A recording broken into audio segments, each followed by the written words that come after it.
All right, so we've got a big one today, huh? A whole pile of Robert Kiyosaki's work.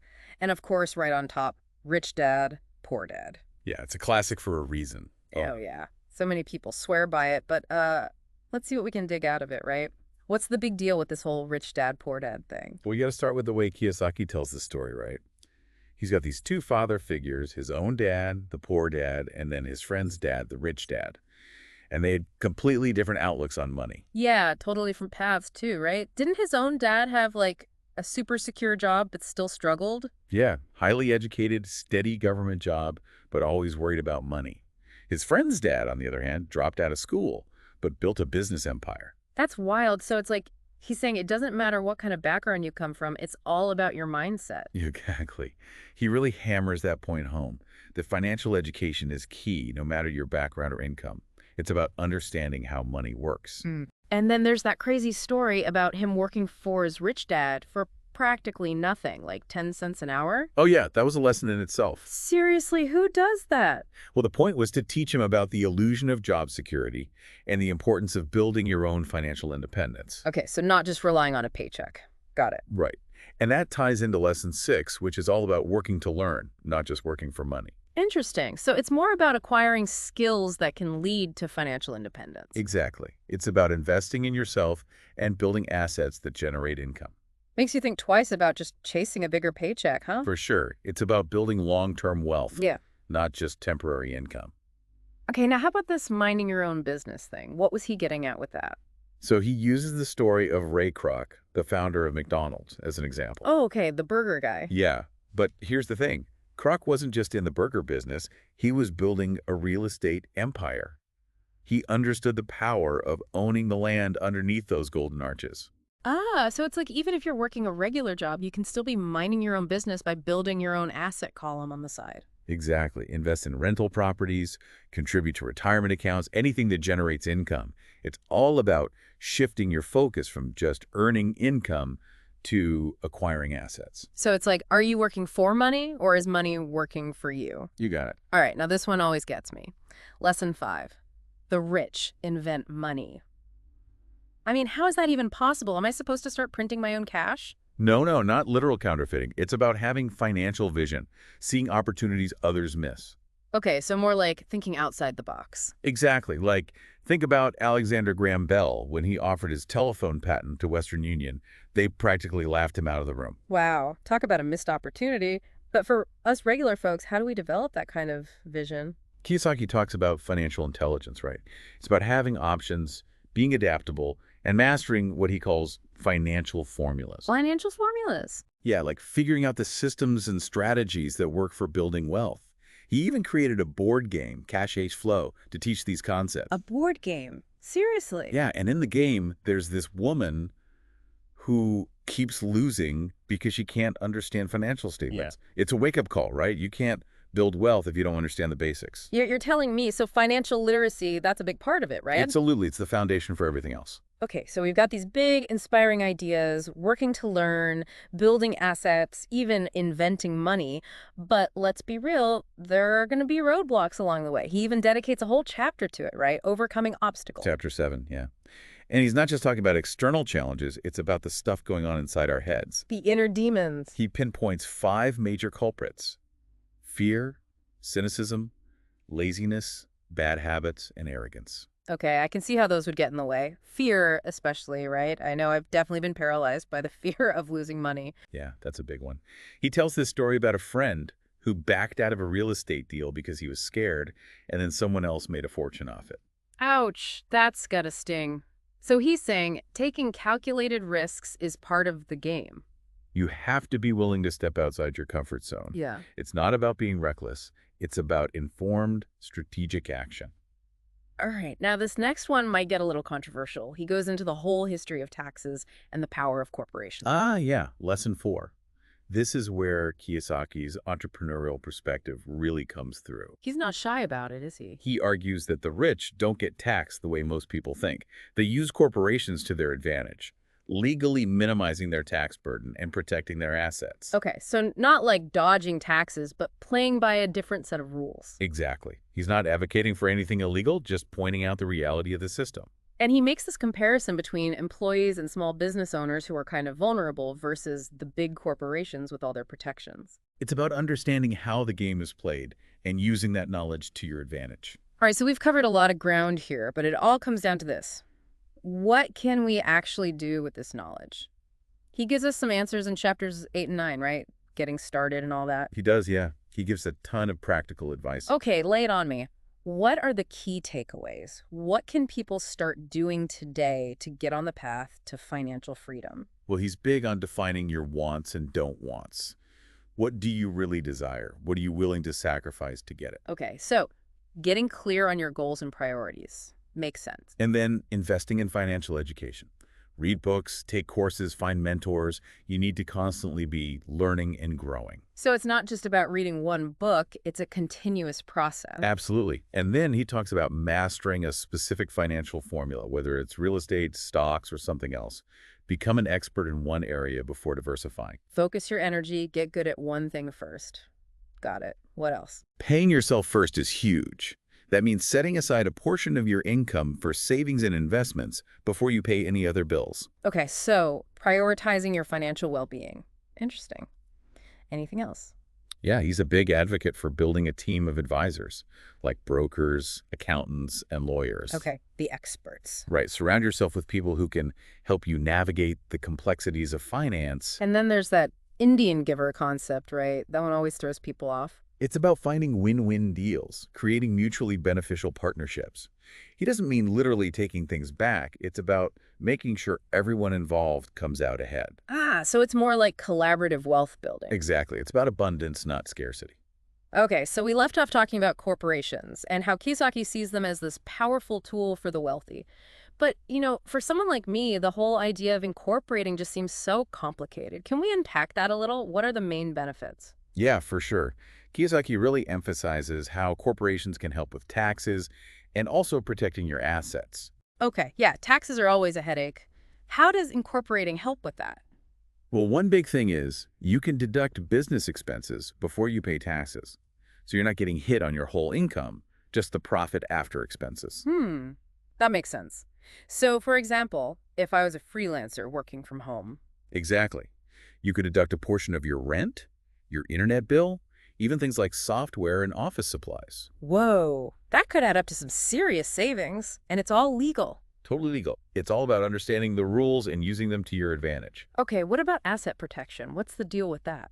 Basically, a corporation acts as a separate legal entity, kind of like a shield between your personal assets and any business debts or liabilities. So if something goes wrong with the business. Your personal stuff, like your house or car, are protected. They can't come after those. That's a huge relief, honestly. Nowadays, it feels like anyone can sue you for anything. Right. So it's all about minimizing your risk. Incorporating might not be for everyone, but it's definitely something to consider if you're serious about protecting what you've built.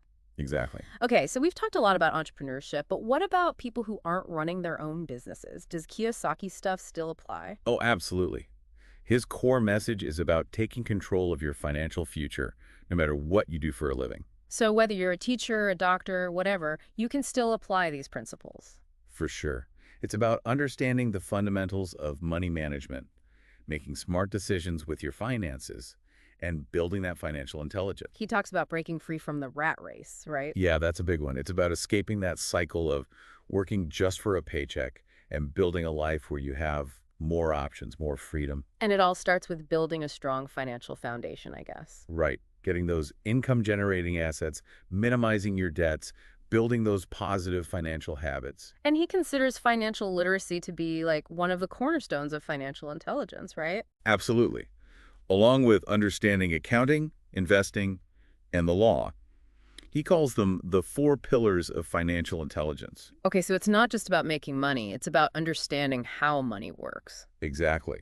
It's like learning a new language, you know? Yeah. Once you understand the rules, you can communicate effectively. That's a great way to put it. And it's really inspiring to think that anyone can learn this stuff. It's not just for the super rich. Totally. It's all about investing in your financial education and developing the right mindset. And Kiyosaki lays out some really specific steps we can take, right in chapters 8 and 9. Okay, let's get into that. What are some of the key takeaways from those chapters? What can people start doing today? Well, he's big on finding a mentor, Someone who's already achieved what you want to achieve. Oh, like a financial role model. Exactly. Someone who can guide you, show their knowledge, and help you avoid common mistakes. That makes a lot of sense. What else? Mastering a specific financial formula is key, whether it's real estate investing, stock trading, whatever you're drawn to.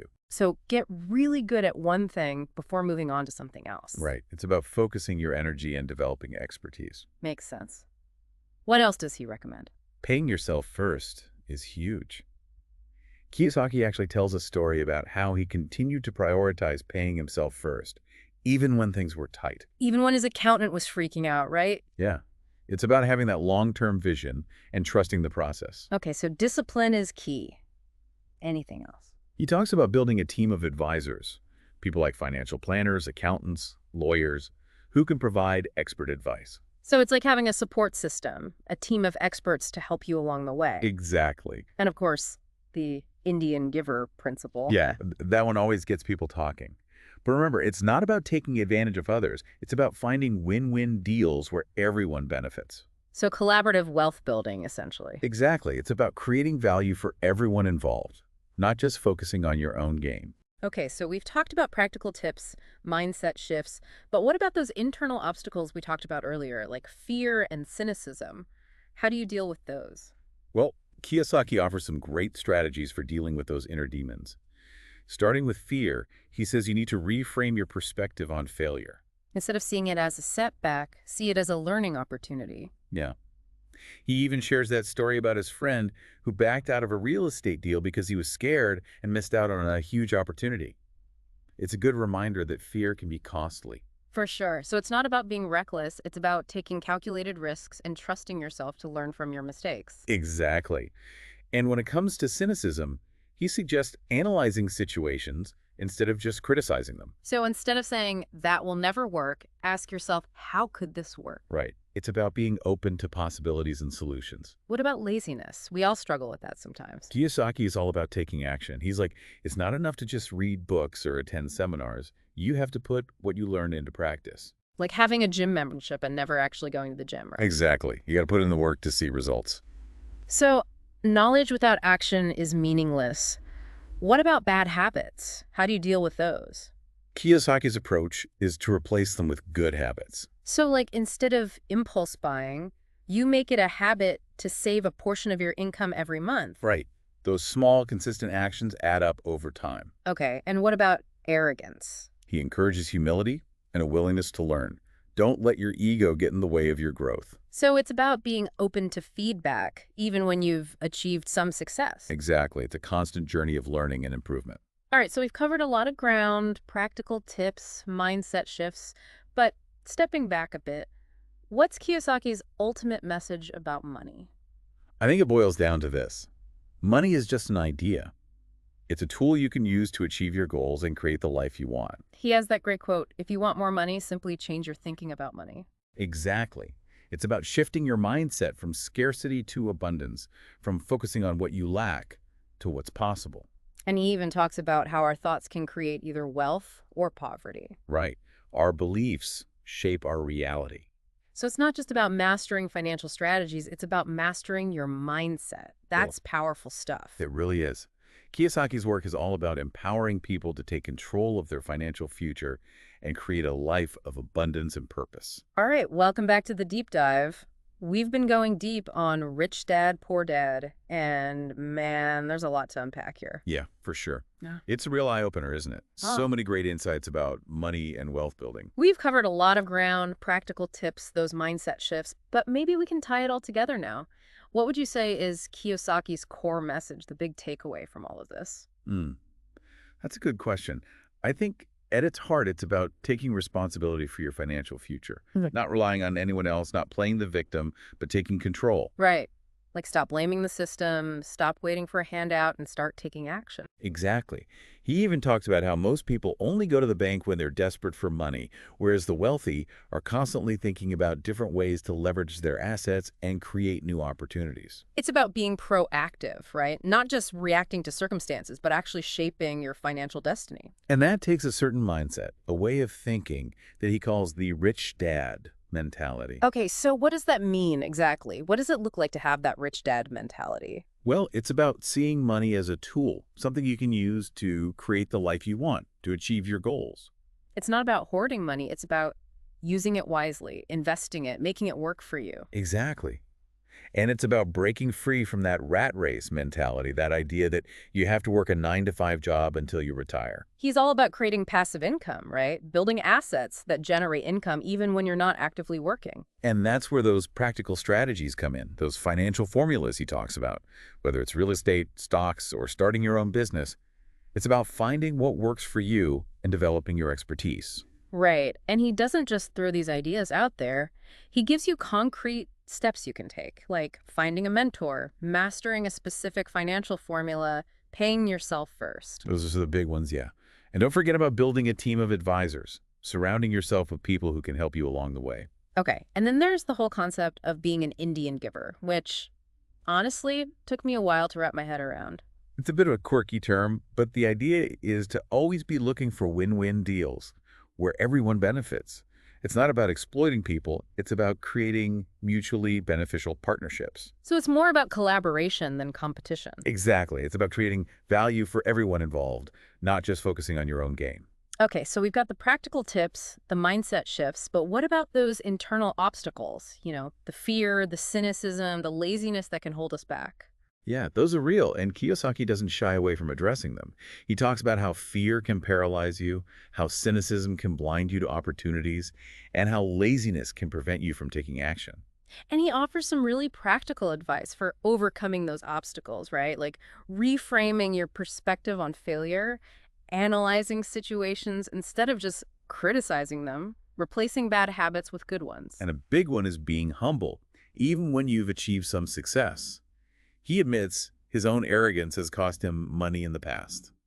It's refreshing to hear someone so successful acknowledge their mistakes. It makes the whole thing seem more attainable. Definitely. It's a constant journey of learning and growing no matter where you are in your financial journey. Okay, so if someone were to finish Rich Dad, Poor Dad and just walk away with one big idea, one core principle to guide them, what would it be?